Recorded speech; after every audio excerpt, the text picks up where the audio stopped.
What we're going to look at now is the 20s and 30s, and how the dichotomy of these eras, the polar opposition of them, really stem from what happens in each other. So we know that in the 20s, it was not everybody was socially liberal. We did have our modernists who believed in they believed that science and the Bible could go together. They were mainly in the urban in New England. There were wet sevens, they drink, Catholic immigrants. People who had liberal lifestyles like writers, authors, bohemians, in juxtaposition to our social conservatives who were fundamentalists, who believed in the literal interpretation of the Bible. There were the more rural, deep South Midwest, Dryasden believed you should drink, Protestants, middle class farmers, KKK, and conservative lifestyle. Our Democrats and our Republicans are diametrically opposed. Our Democrats supported the League with Wilson. They were mostly immigrants, Southerners in the South, rural, urban. They wanted low tariffs. However, our Republicans, they wanted isolationism. That means they wanted to stay out. They were with Henry Cabot Lodge. They did not want us to be part of the League of Nations. They believed that we should be imperialistic for our business. They were laissez-faire, low taxes, and they wanted high tariffs. So we're going to see the trends of the 1920s really deals with America turning inwards, intolerance. And we see this xenophobia. We saw it in the 1820s with our Germans and our Irish. It's going to come around with the growth of the Ku Klux Klan. A lot of it stemmed from the Red Scares. That Bolshevism would come to America, and these alternate lifestyles with threaten of socialism and communism would threaten American democracy. In the Scopes monkey trials, we saw that idea of creationism versus evolution come out, with John Scopes teaching evolution in his schools being put on trial and in Dayton. And we know that he did get a fine of $100, but it really brought up the question between evolution and religion.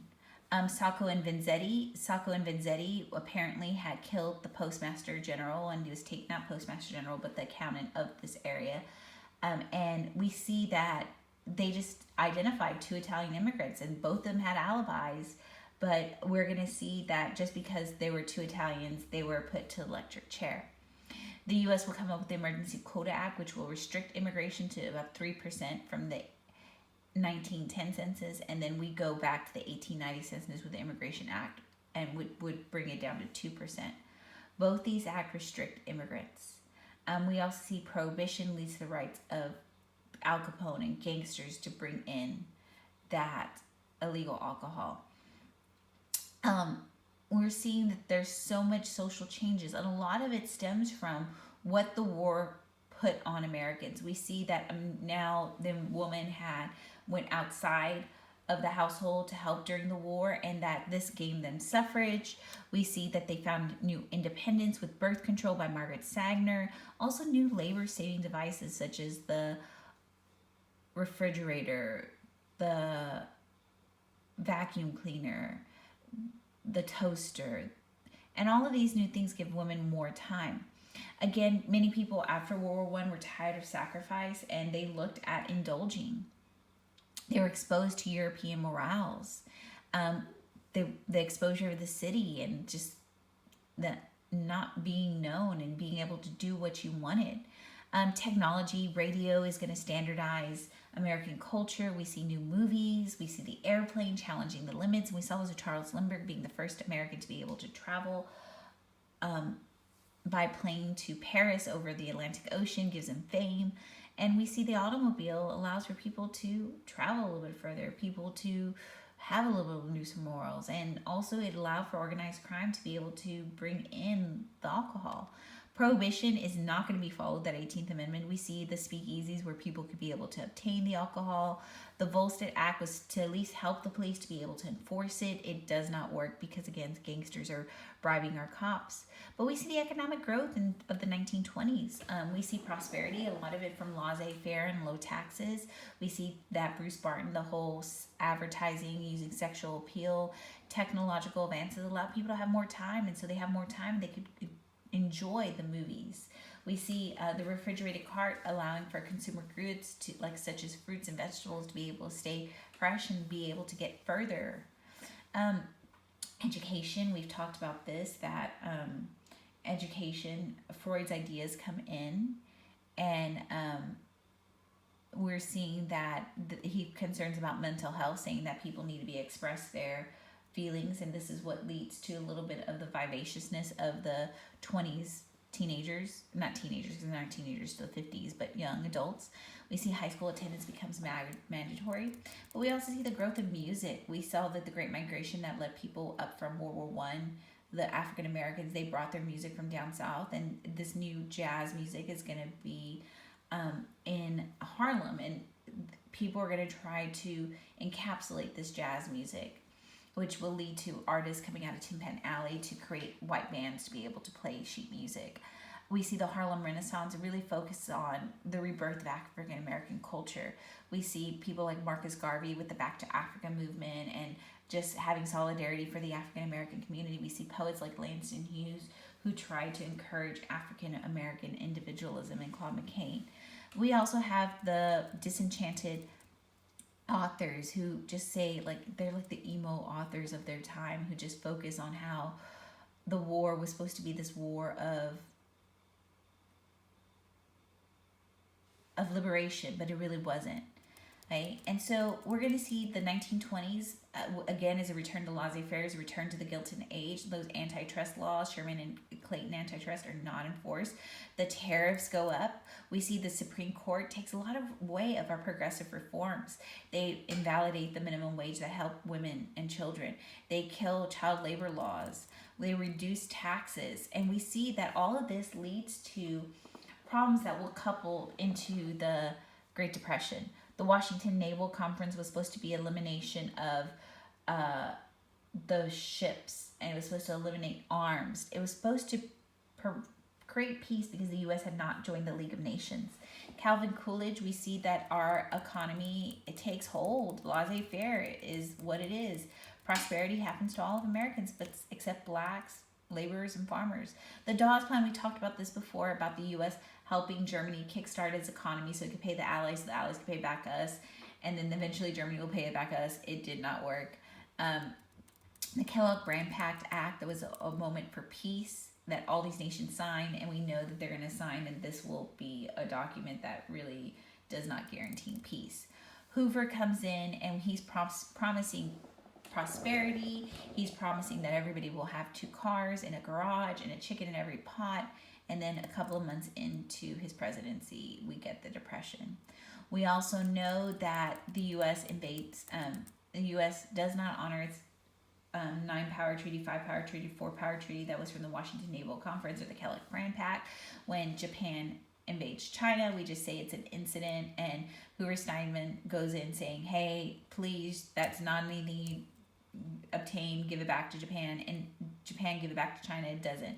We see that Hoover's administration, they deal with the stock market crash, the overproduction, the tariffs, and he's a little too slow to do work, but he does a couple of things. The Hoover Dam, which is a public works project, which again, Roosevelt will do a lot more public work projects and buildings. We see the Reconstruction Finance Corporation that at least lends money to businesses and to government so that they could help take off the economy. We get the Agricultural Marketing Act that lends money to farmers to store surpluses, but many people are upset because people are going hungry. The Norris Guardian injunction basically forbids the courts from stopping strikes. But the tariff keeps on increasing, and that's one of the things that harms the economy the most, that we're not trading with other nations. And the Bonus Army, they march on Washington demanding relief.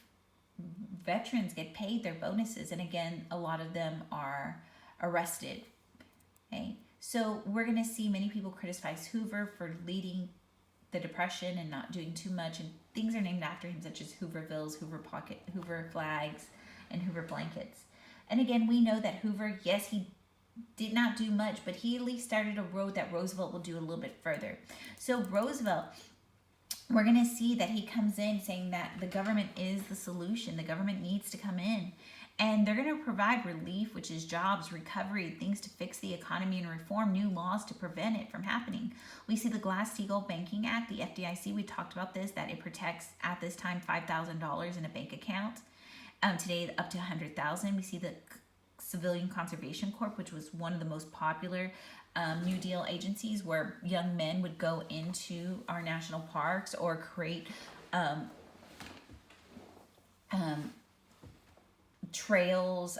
They would go in, deforest, and help rebuild the national park system.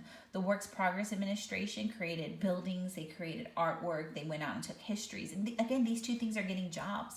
The National Recovery Administration was trying to level out jobs amongst people by, because there was certain half Americans were employed, so they're saying instead of everybody working 40 hours, let's split that amongst everybody. Everybody work 20 hours and everybody get paid. The Agriculture and Adjustment Act was trying to help farmers with their mortgages and then also paying farmers not to farm. We'll see the first one is declared unconstitutional. The Securities and Exchange Commission was looking at the stock market to make sure that we're not inflating the cost of stock. The Tennessee Valley Authority was trying to stop flooding in the Tennessee Valley and to electrify that area through the hydroelectric power from that dam. And the Wagner Act is just trying to help out the workers. Again, there were critics of Roosevelt, such as Coughlin, saying that the government wasn't doing too much.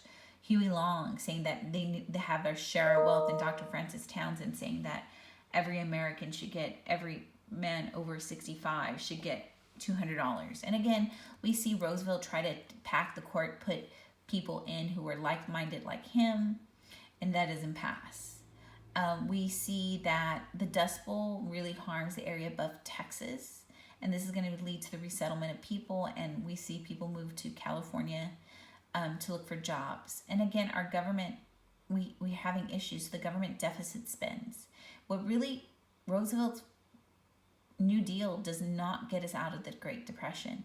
It's really World War II that ends the Depression. So again, the cause of the Depression, it lasted from 1929 to World War II. It's the longest in U.S. history, and then now we have the Great Recession that's a little bit longer. We see that the economy reached its lowest points in the election year of Hoover and Roosevelt. We see 6 to 7 million people out of work. 25% of the workforce was unemployed. There was breadline soup kitchens in Hoovervilles. Again, we know the problem stemmed from the instabilities from World War I. Americans had markets that slowed because the tariffs were high. Industries produced too much, and that overproduction led to lower prices, leading people losing their jobs. Factories became more automated, so they didn't need all the employees.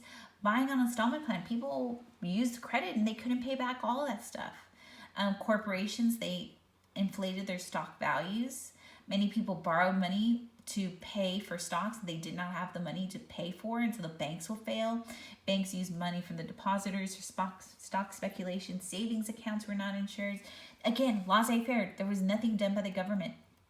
Farmers grew more crops, causing prices to diminish.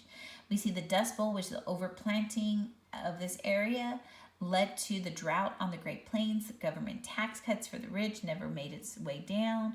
And Great Britain, they raised their interest rates. They're going to cut back investment in home, and basically the undistribution of wealth. All of this is what's going to lead to the Depression. The high tariffs, the tax cuts, the philosophy of laissez-faire, the failure to break up companies, no effort to regulate, deflation, and the Federal Reserve didn't implement its policy to prevent this. Okay, that's the end of the 20s and 30s, guys.